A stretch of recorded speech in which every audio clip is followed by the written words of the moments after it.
Hi dears, നല്ല soft ഉണ്ണിയപ്പം കണ്ടോ? ഇതെങ്ങനെയാണ് ഉണ്ടാക്കണമെന്ന് നോക്കാം. അപ്പോൾ ഇതൊരു സാധാരണ ചില്ല് ഗ്ലാസ്സാണ്. ഈ ഗ്ലാസ്സിനാണ് ഞാൻ എല്ലാം മെഷർ ചെയ്യുന്നത് കേട്ടോ. അപ്പോൾ ഈ ഗ്ലാസ്സിന് 1 ഗ്ലാസ് പച്ചരിയാണ് കുതിരാൻ വേണ്ടി എടുക്കുന്നത്.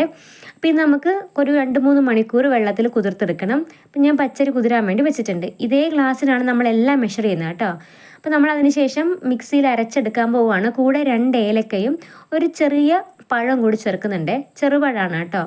ഇതിൽ വെള്ളം ഒഴിക്കുമ്പോൾ വളരെ കുറഞ്ഞ അളവിൽ മാത്രമേ വെള്ളം ഒഴിക്കാവുള്ളൂ. വെള്ളം കൂടി പോകരുത്.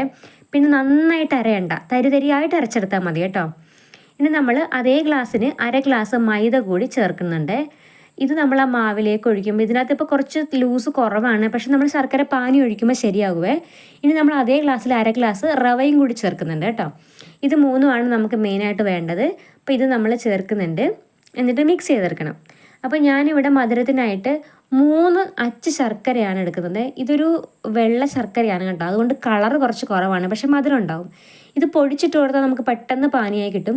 പാനിയാക്കണത് ഇതിനകത്ത് എന്തെങ്കിലും പൊടിയും അഴുക്കൊക്കെ ഉണ്ടെങ്കിൽ അത് നമുക്ക് മാറ്റാൻ വേണ്ടിയിട്ടാണ്. ചിലപ്പോൾ കല്ല് കഷ്ണമൊക്കെ ഉണ്ടാവും കേട്ടോ, അതിൻ്റെ അടിയിൽ എന്തൊക്കെയോ വേസ്റ്റ് കാണാം.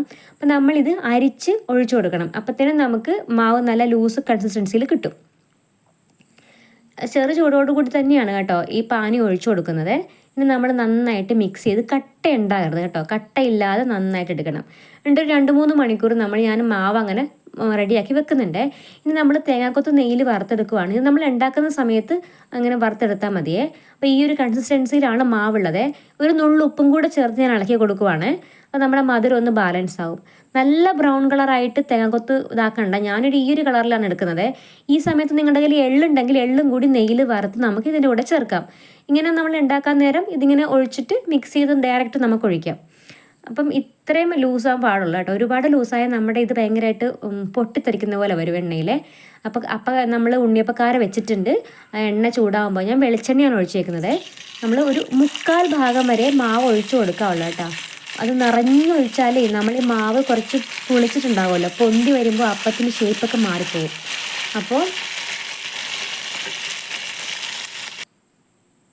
ഇതിനൊരു ബ്രൗൺ കളർ നല്ലപോലെ വരാത്തത് ഇത് വെള്ള ശർക്കര ആയതുകൊണ്ടാണ്. പക്ഷെ നല്ല മധുരം ഉണ്ട് കേട്ടോ. ഉണ്ണിയപ്പത്തിന് ടേസ്റ്റ് എപ്പോഴും മധുരം കൂടി നിൽക്കുമ്പോഴാണ്. അപ്പോൾ അത് ഉണ്ണിയപ്പം ഒരു സൈഡ് ആകുമ്പോൾ നമ്മൾ മറിച്ചിട്ട് കൊടുക്കുന്നുണ്ട്. ഇത് നമ്മൾ മാവ് കൂടുതൽ സമയം വെക്കുന്നതനുസരിച്ച് ഉണ്ണിയപ്പം നല്ല സോഫ്റ്റ് ആയിരിക്കും കേട്ടോ. ഇതേ കണ്ട, നല്ല സൂപ്പറായിട്ട് ഉണ്ണിയപ്പം നല്ല ഷേപ്പിൽ വന്നിട്ടുണ്ട്. നല്ല സോഫ്റ്റുമാണ് കേട്ടോ. ചൂടുവട കഴിക്കുമ്പോൾ അതിൻ്റെ സൈഡെല്ലാം നല്ല മൊരിമൊരി ആയിട്ടുണ്ടാവുമേ. അപ്പോൾ വീഡിയോ ഇഷ്ടമായെങ്കിൽ എല്ലാവരും സബ്സ്ക്രൈബ് ചെയ്യണം കേട്ടോ. എല്ലാവരും ട്രൈ ചെയ്ത് നോക്കണേ, നല്ല ടേസ്റ്റ്